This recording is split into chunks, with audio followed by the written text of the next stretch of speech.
አብሳላት እንግዲህ እንዳያችኋት ብሩኬን አስገድዳ ለመሳም ስትታገል ነበር በገዛ ቤቱ ማለት ነው። እንዳያችሁት እንግዲህ መግቢያ ሰርቶ ወደ ቅምጥሌ ጋር ሊሄድ ነበረ። ማውራት ያለበትን ለተመልካችም ነግሮ ለሀይሚዬ መልእክት አስተላልፎ ለተመልካችም እንደዛው ብዙ መልእክቶችን አስተላልፎ ሀይሚን ይዤ ወደ ቤት እመጣለሁ አብራችሁ ይሁኑ ብሎ እንግዲህ እየወጣ እያለ ነው የመጣችሁ አብሳላት። ሰላም ጤና ይስጥልኝ ውድ ቤተሰቦቼ እንዴት ናችሁልኝ? ለዚህ ቤት አዲስ የሆናችሁ ቤተሰብ እየሆናችሁ አበረታቱኝ። ዛሬ እንግዲህ በጣም የሚያስጠላ በጣም የሚያሳዝን የሚያናድድ ነገር ነው የተፈጠረው። ብሩኬ እንግዲህ ወደ ሀይሚ ጋር እየሄደ ነበር ሀይሚን ወደ ቤት ይዞ ለመምጣት። በዛ መንገድ ላይ እንግዲህ ከግቢ ሲወጣ ልክ ግቢ ጋር መኪናውን ይዞ ሲወጣ ነው እንግዲህ ከየት መጣች ሳትባል ከቻለችው ማለት ነው። እነዛው መኪና ውስጥ እያለ ለመሳም ታገለች በመኪና መስታወት እንደዚህ አንገቷን አስገብታ፣ ነገር ግን አላስጠጋትም።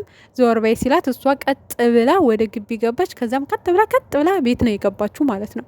የሰው ልጅ እኮ ሼም የሚባል ነገር አለ። ምን አይነት ሴት አሰዳቢ ነሽ? ለምንድን ነው በአንቺ ምክንያት ሁሉንም ሴቶች የምታሰድቢ? ሼም የሚባል ነገር አለ። ስነ ስርዓት የሚባል ነገር አለ። ዝም ብሎ የሰው ቤት ዘው ተብሎ አይገባም። ምንድን ነው ያለሽ ቤት ውስጥ? ምን ልታረጊ ነው? ወይስ የሆነ የምታረጊው ያስቀመጥሽው የሆነ ነገር አለ እንጂ እኮ ግቢው ሰፊ ነው። ራሱን የቻለ ግቢ ነው አይደል እንዴ? ቆም ብለሽ ቢያንስ መኪናውን ወደ ውስጥ አስገብቶ እስከሚያወራሽ ድረስ እኮ መጠበቅ መቆም ትችያለሽ።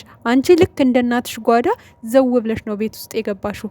ከመግባትሽም አልፎ ጭራሽ ቤቱ ተዝረክርኳል ምናምን አይነት ነገር እያለች የሆነ ነገር እንደማስተካከል። እኔ ግን የሆነ ነገር አስቀምጣ ሊሆናል ይችላል ብዬ ነው የፈራሁት ቤተሰብ። ምክንያቱም ልጅቷ አደገኛ ነች። እንዲህ እዩ በምንጣሟ እዩ እኮ ቢያንስ እንደዚህ እንኳን አትዳፈረውም እኮ ብሩኬን ለመሳም ምናምን እኮ አትታገልም ሲጀመር ማለት ነው። እሱም ስሬስ ሆኖ ነው የሚመጣው፣ እሷም እንደዛው ስሬስ ሆና ነው ማውራት ያለባትን የምታወራው። ከዩ እንደውም በጣም ይጠላ ነው የነበረው። እየደጋገመች የልጅ አባት ስለሆነ የሚለው ነገሯ ነው በጣም እያናደደን የነበረው ማለት ነው እንጂ እንደዚህ የሆነ መስመር አልፋ እሱን ለመሳም ምናምን ያን ያክል እንኳን አትታገልም። ሰላም በለኝ እንጂ ሰላም አትለኝም ወይ? ሰላም ታኮ ይቀድማል አይነት ነገር ነው የምትደጋግመው እንጂ እንደዚህ እንዳንቺ አንቺ ምን አይነት አይን አውጣነሽ? አንድ ሰው ፍቅረኛ አለኝ የራሴ ህይወት አለኝ እያለ እሷን ተዋትና እኔ ጋር አሁን ምን አይነት ራስ ወዳድ ብትሆኝ ነው አንቺ? ምን አይነት ራስ ወዳድ ሴት ብትሆኝ ነው እየነገረሽ ራሴ ህይወት አለ። ይሄ ግድግዳው በሙሉ የምታዩ ፎቶ የኔና የሀይሚ የራሳችን ህይወት አለን። ከሀይሚ ጋር ህይወት አለኝ፣ የራሴ ህይወት አለኝ። ተይኝ በቃ። ካንቺ ጋር የተገናኘ ነው ለፕራንክ ነው። ፕራንኩ አልቋል፣ አለቀ። እንደ ማንኛውም ሰው ጥሩ ሁኜ መቅረብ ነው ወይ? ለዛም ጥሩ ሁኜ መቅረቤም እንደዚህ አይነት ነገር ውስጥ እንድትገቢ ካረገሽ ለሱ ይቅርታ። ነገር ግን እኔ ጋር ምንም አይነት ስሜት የለም፣ ሊኖርም አይችልም፣ አልፈልግም። ከሀይሚ ጋር ህይወት አለኝ ተይኝ አለሽ አይደለ እንዴ? ትናንትም ነግሮሻል፣ ዛሬም ነገረሽ። አንቺ ጭራሽ አስገድደሽ ጭራሽ ራሴን አጠፋለሁ በሚል ስበብ ብሩኬን ወደ አንቺ ማምጣት የምትችል አንቺን ለሴት ልጅ እንዴ? አንቺ ለሀይሚ እንኳን አታስቢም እንዴ? ሴት ልጅ እኮ ናት እንዴ? ትንሽ ህሊና ነገር የለሽም እንዴ? ሰው አይደለሽም እንዴ? እንዴ በጣም እኮ ነው የሚያሳፍረው። በጣም ነው የሚያሳፍረው የምር። ሀይሚ ምን ሊሰማት ይችላል እንኳን ብለሽ አንቺ ቅንጣት ታክል ለሀይሚ አላሰብሽም። እና በጣም ነው የምታሳፍሪው የምር በጣም ምን እንጃ። በስማ ይሄ እኮ በጣም ብልግና ነው፣ በጣም ብልግና ነው እንዴ። ወንድ ልጅ አስገድዶ እንደዚህ ያደረገ ሲባል ነበር የምንሰማው። ጭራሽ አሁን ሴት ልጅ አስገድዳ ወንድ ልጅን ለመሳም ስትታገል በጣም ነው የሚያሳፍረው። ሼም ነው የምር ሼም ነው።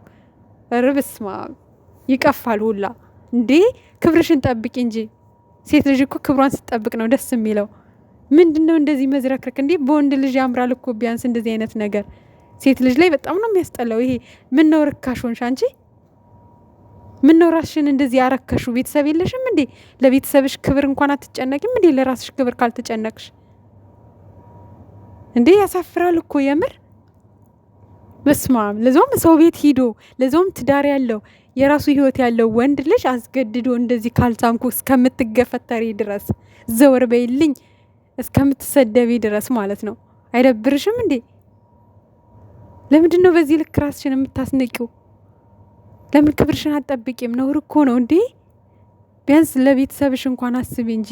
ቤተሰቦችሽ ራሱ ይሄንን ቪዲዮ ሲያው ምንድን ነው የሚሉት? ማለት በዚህ ልክ የሰው ቤት ሄደሽ ወንድ ላይ ካልሳምኩህ ብለሽ ስትለጠፊ እኮ በጣም ነው የሚያሳፍረው እንዴ። ቤተሰብሽንም አስቢ፣ ነገ ህይወትሽንም አስቢ። ነገ አንቺ ጋር የሚመጣው ወንድ ነገ ሄዳ አንዱንም ወንድ እንደዚህ ቤቱ ድረስ ሄዳ እምስም ሴት ምን ትሰራልኛለች ነው የሚለው። ለዛውም አስገድዳ ሴት ልጅ ወንድ ልጅን አስገድዳ ለመሳም። አረ በጣም ነው የሚያሳፍረው የምር።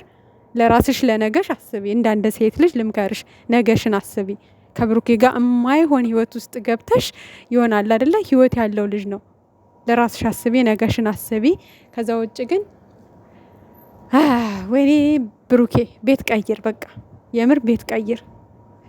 እች ልጅ ነገ ጧት የሆነ ራስ ግን የሆነ ነገር እንዳታደርግህ ነው እኛ እየፈራን ያለ ነው። በለመደችው እዛ በር ላይ እየተለጠፈች እየቆየች አንተ ስትመጣ ተከትላ እየገባች የሆነ ነገር ልታረግ ትችላለች። ገና አሁን አንተ መኪናውን እስከምታስገባ የሚገርማችሁ ነገር ለሰይጣኑ ደግሞ መኪናውን ካቆመ በኋላ ሊወርድ ሲል በር አላስከፍተው አለ ግድግዳው ማለት ነው። ከዛ ተመልሶ እንደገና ገብቶ አስጠግቶ ነው መኪናውን የገባው። እስከዛ ድረስ ልጅቷ ብቻዋን ቤት ነበረች። ካሜራማኑ ግን ድንጋይ ለምንድን ነው የማትገባው ወደ ውስጥ ልጅቷን ብሩኬን ትተህ? ብሩኬ ኦልሬዲ መኪና እያቆመ ነው አይደል እንዴ ወደ ቤት ለመግባት። አንተ ለምን ተከትለ ቤት ድረስ አትገባም? ምን እዛ ብሩኬን ያስቀርጽሃል? ልጅቷ ጋር አትገባም እንዴ? ምን እንደምታረግ ምን ታውቃለህ? ለነገሩ ካሜራማኖቻቸው ራሱ ቢቀየሩ እኛ ደስ ይለናል የምር።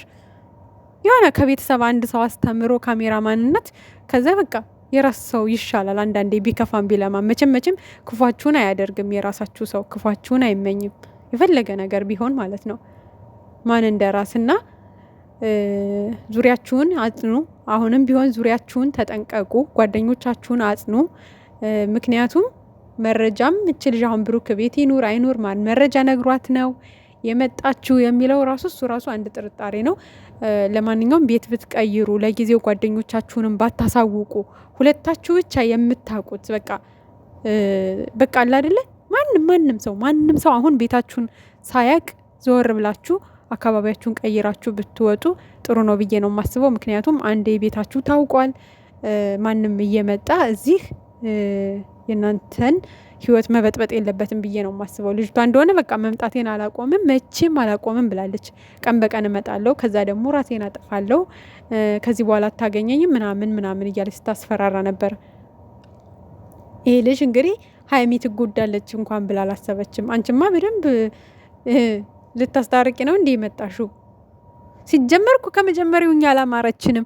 ሀይሚን ራሱ ሀይሚዬ የኔ ቆንጆ ብላ እንኳን እንደ ሊንዳ አባብላ ለማሳመን እንኳን አልሞከረችም እኮ። አይታችሁ ከሆነ ከመጀመሪያው ጀምሮ እኛ አልተመቸችንም፣ እች ልጅ ሌላ ነገር ውስጥ ገብታለች ስንል በምክንያት ነበር። እና ራስ ወዳድ ሴት ናት የምር። አንድ ወንድ ከፍቅረኛ ጋር አስታርቂኝ በእናትሽ ችግር ውስጥ ገብቻለሁ ብሎ መጥቶ ጭራሽ አጣልታ የራሷ ለማድረግ መሞከር በጣም ነው የሚያሳፍረው። በህይወታችሁም አይድረስ እንደዚህ አይነት ነገር የምር በጣም ያሳፍራል በጣም